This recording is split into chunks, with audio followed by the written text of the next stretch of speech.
அனந்த பத்மநாப சுவாமி கோவிலின் திறக்காத கதவு. கேரளத்தின் இதயத்தில் இருக்கும் இந்த கோவில் உலகத்திலேயே செல்வம் நிறைந்த தெய்வ ஆலயம். ஆனா அதுக்குள்ள இன்னும் திறக்காத கதவு ஒன்று இருக்கு. 2011 உயர் நீதிமன்ற ஆணையால் கோவிலில் உள்ள ரகசிய அறைகள் திறக்கப்பட்டன. அந்த வால்களிலிருந்து வெளிவந்த தங்க நாணயங்கள், வைரங்கள், பவளங்கள், அதன் மதிப்பு சுமார் 1,00,000 கோடிக்கும் மேல். ஆனா அதில் கதவு மட்டும் திறக்க முடியல. அந்த கதவு மேல பாம்பு வடிவ முத்திரை இருந்தது. அந்த முத்திரை உடைக்க முயற்சி பண்ணினா பயங்கர விளைவுகள் வரும் சாஸ்திரம் சொல்கிறது. கோவில் புராணம் சொல்கிறது, அந்த கதவு நாகங்கள் காத்து நிற்கும் துவாரம்.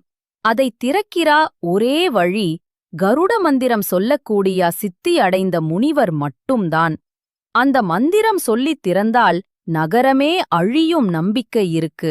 அந்த கதவை திறக்க முயற்சி பண்ணிய அதிகாரிகள் சிலர் பின்னர் மர்மமாக நோயால் பாதிக்கப்பட்டனர்.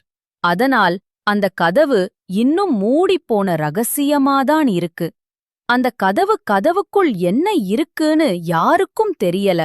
அது இன்னொரு உலகத்துக்கான வழியா, அல்லது இன்னும் பெரிய சக்தியை அடக்கி வச்சிருக்கும் இடமா? உங்களோட கருத்துக்கள கமெண்ட் பண்ணுங்க. மறக்காம நம்பா சேனல்ல சப்ஸ்கிரைப் பண்ணுங்க.